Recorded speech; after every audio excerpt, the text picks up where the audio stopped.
Pastinya hari ini kalian masih semangat kan untuk belajar bersamaku? Alangkah baiknya sebelum kita memulai pelajaran hari ini, kita berdoa dulu ya teman-teman, agar pelajaran yang kita akan pelajari lebih bermanfaat. Berdoa sesuai agama dan kepercayaan masing-masing, berdoa dimulai.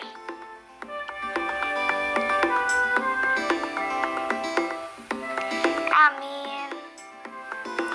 Nah, sekarang yuk kalian siapkan buku tugas dan alat tulis kalian ya. Karena hari ini kita akan belajar banyak hal menarik loh. Kita akan mempelajari betapa pentingnya penghematan energi listrik. Dan akan ada penjelasan tentang memperbaiki kondisi bumi. Kita juga akan belajar kata sapaan, membedakan odometer, speedometer, dan tripometer. Selain itu, kita juga akan membandingkan dua pecahan dan memperkirakan sisa bahan bakar dengan memperhatikan indikator bahan bakar. Selain itu, kita juga akan menulis pesan ajakan dan mengirim surat balasan pesan masa depan. Semangat ya teman-teman!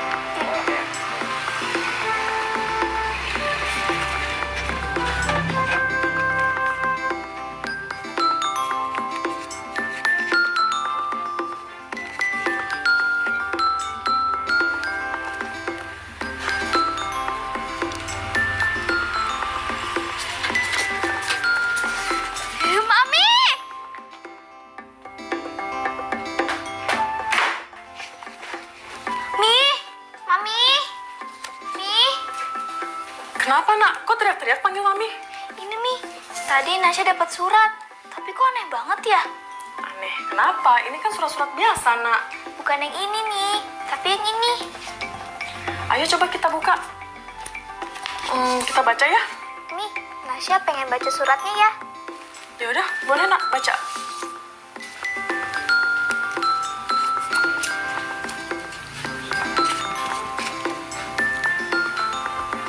Bandung, 30 Oktober 2220. Nih, surat ini ditulis pada tahun 2220. Berarti 200 tahun yang akan datang ya, Mi? Sepertinya begitu, nak. Ayo coba baca lagi suratnya. Untuk kamu, penduduk bumi tahun 2020. Halo, perkenalkan, namaku Lux. Aku hidup pada tahun 2220.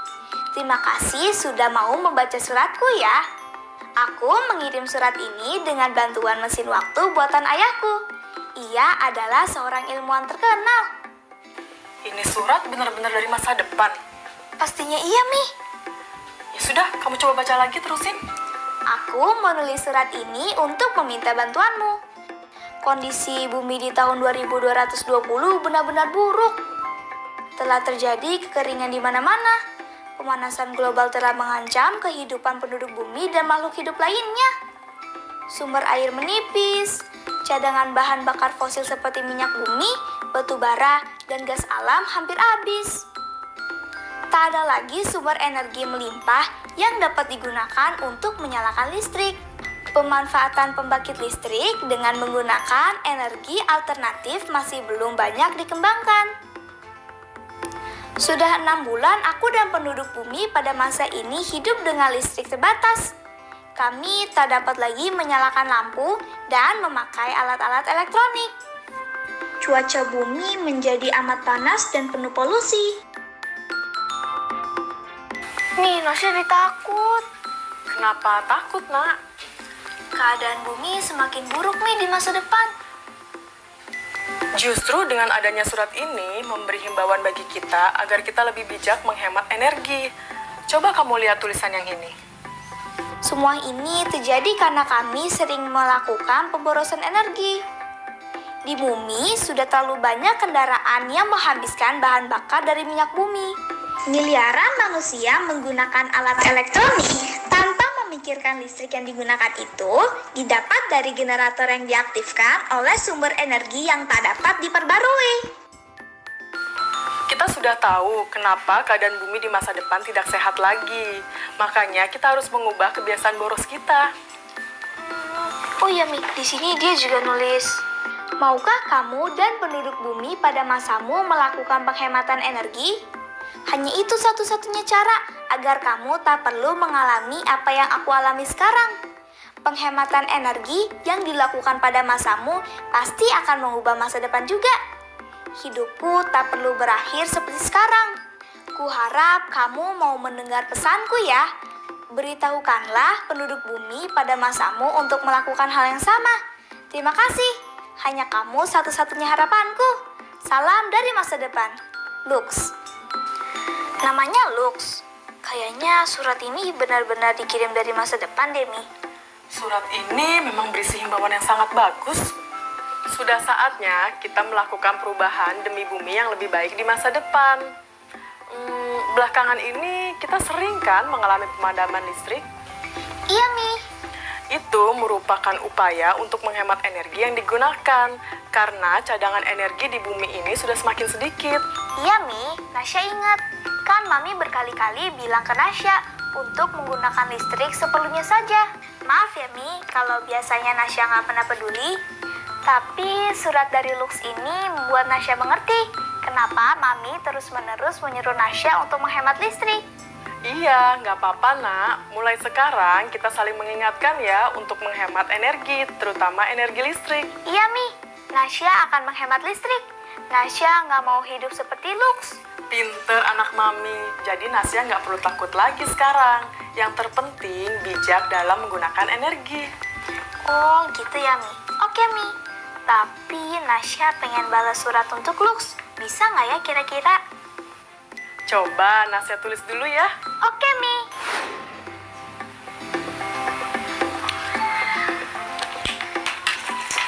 Akhirnya selesai juga. Sudah selesai menulis surat balasannya? Udah nih, Mi. Itu buat apa, Mi? Ini bisa kita gunakan untuk mengirim surat balasan untuk Lux.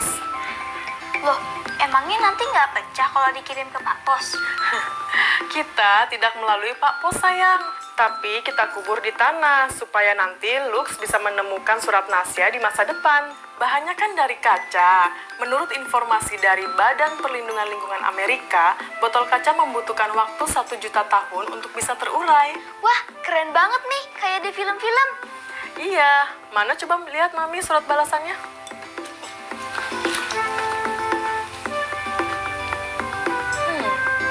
Kok nggak ada kata sapaannya sayang?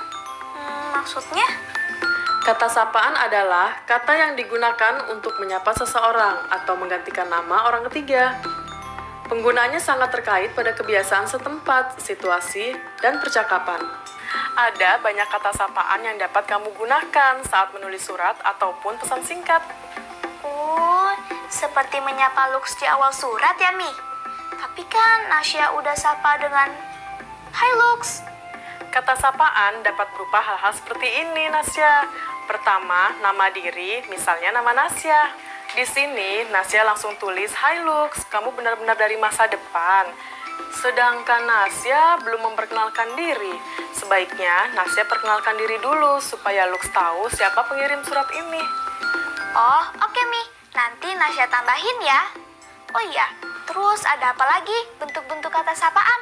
Ada juga istilah dalam kekerabatan. Misalnya, paman, bapak, ibu, dan adik. Lalu, kata sapaan juga berupa nama jabatan atau gelar. Misalnya, dokter, lurah, dan kapten. Selain itu, kata nama misalnya tuan, nyonya, dan nona.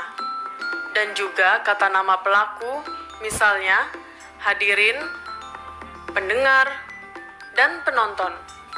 Oh, jadi itu semua termasuk dengan kata sapaan ya, Mi? Berarti sama kayak panggilan juga kan? Betul. kenal, Nak. Tapi kalau sama teman, Nasya langsung manggil nama, nggak apa-apa kan, Mi?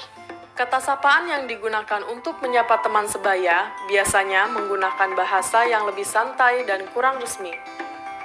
Nasya bisa pakai kata tidak baku. Sedangkan kata sapaan yang digunakan untuk menyapa orang yang lebih tua biasanya menggunakan kata baku. Oh, iya, Mi. Nasya ngerti. Mami kasih contoh ya. Berikut ini adalah contoh pesan untuk teman sebaya. Kalau yang ini, pesan untuk orang yang lebih tua. Nasya bisa tahu perbedaannya. Kedua pesan itu berisi ajakan yang sama, namun disampaikan dengan cara yang berbeda, Mi. Iya, benar Nasya. Kata-kata yang dipakai bergantung kepada siapa pesan itu ditujukan. Oke, Mi. Nasya sudah mengerti sekarang. Kalau gitu, Nasya benerin dulu ya surat balasan untuk Lux. Tapi kayaknya Nasya juga pengen kasih surat untuk teman-teman Nasya deh. Surat apa? Surat yang isinya mengajak mereka untuk bijak dalam menggunakan energi, seperti hemat energi air, listrik, dan semuanya. Wah, hebat Nasya. Jangan lupa ya kata sapaannya disertakan. Oke, Mi. Kalau sudah menulis surat balasannya, nanti kamu masukin ke botol ya, biar nanti bisa kamu tanam ke dalam tanah. Oke? Nah, nanti setelah ini kamu siap-siap ya, ikut Mami ke bengkel. Oke.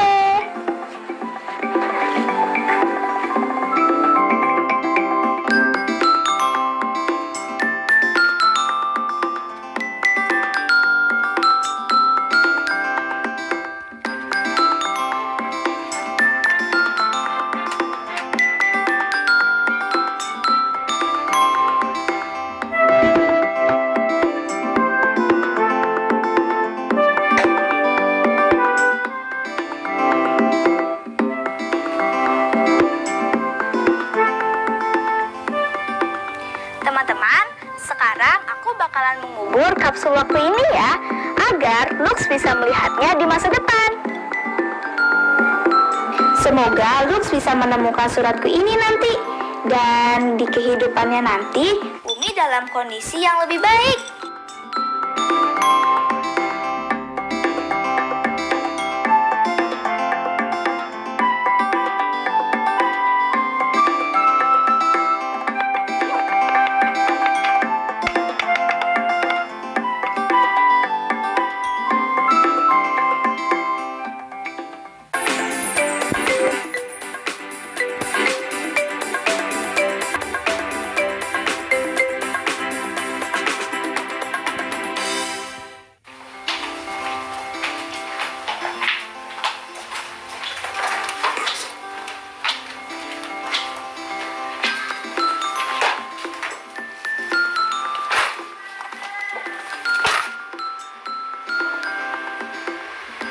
Sudah, Nak.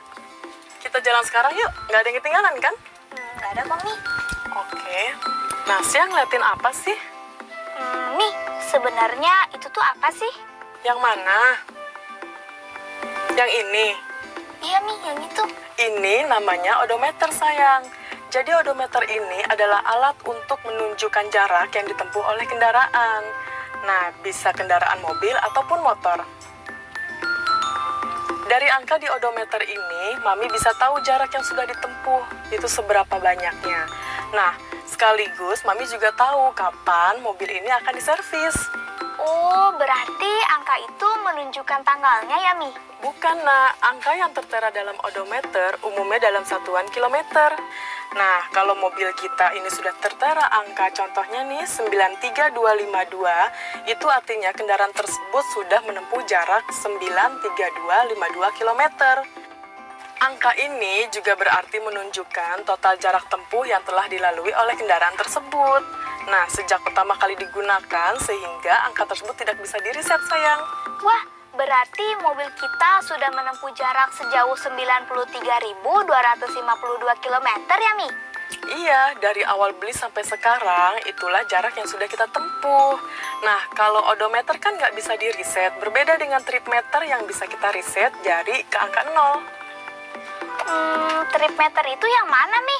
Ini loh, trip meter itu angka yang di bawahnya. Nih yang ini kelihatan nggak? Iya Mi, Nasya lihat. Oke, jadi kalau tripmeter ini biasanya digunakan untuk mengukur jarak dari suatu tempat. Nah, ke tempat yang lainnya itu pakai tripmeter. Kalau angka-angka di lingkaran itu apaan Mi?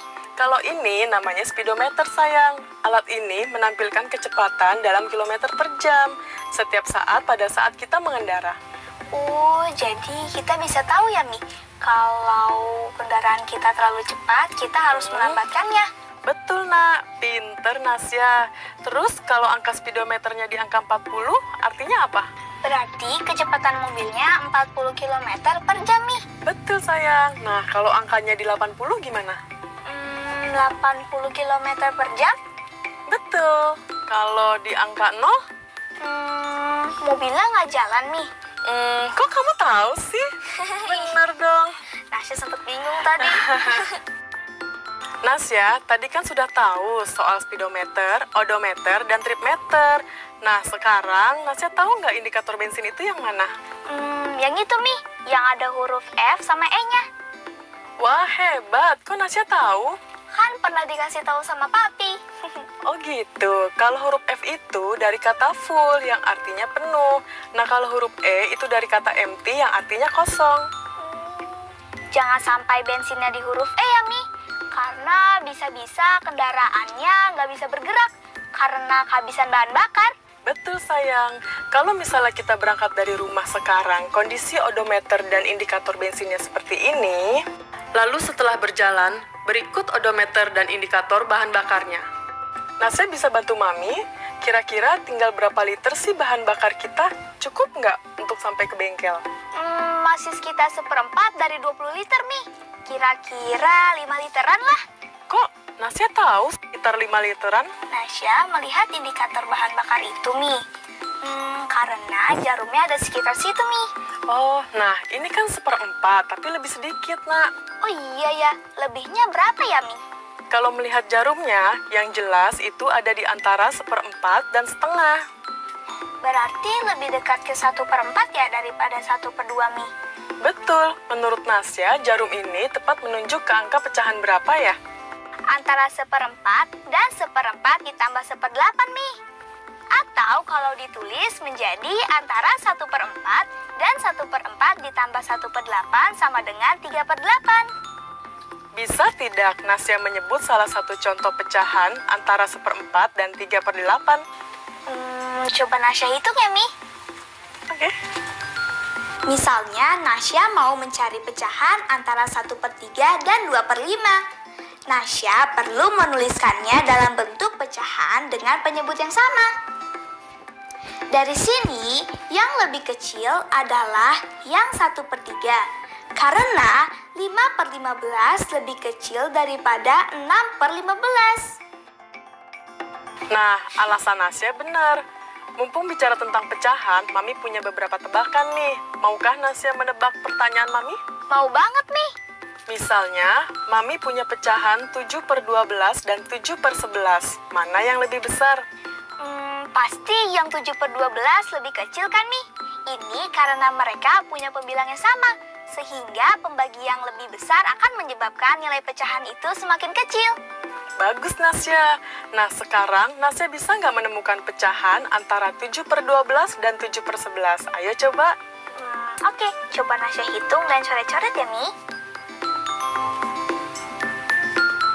Bahkan, Nasya menemukan 6 pecahan di antara 7/12 dan 7/11. Tidak hanya satu, Mi. Wah, hebat.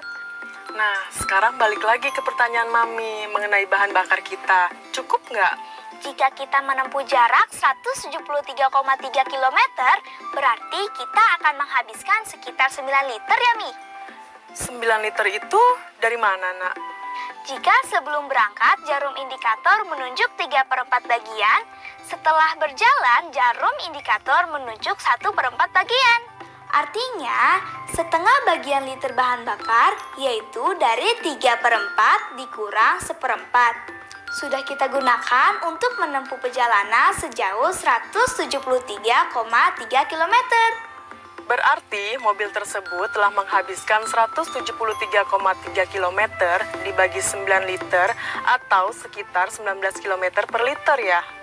Jika mobil kita cenderung bergerak dengan kecepatan tetap, kita anggap aja sebesar itu ya, Mi. Betul, Sya. Kecepatan mobil yang sering berubah-ubah juga mempengaruhi konsumsi bahan bakar. Kondisi jalanan yang padat atau bahkan macet misalnya, dapat membuat mobil harus sering berhenti lalu berjalan lagi. Akibatnya, konsumsi bensin akan lebih banyak terbuang sia-sia. Oh, begitu ya, Mi. Berarti salah satu cara untuk hemat bahan bakar mobil itu dengan cara tidak sering mengubah-ubah kecepatan pada saat perjalanan ya, Mi. Betul, sayang. Yuk kita jalan pakai sabuk pengamannya dulu dan maskernya ya. Oke.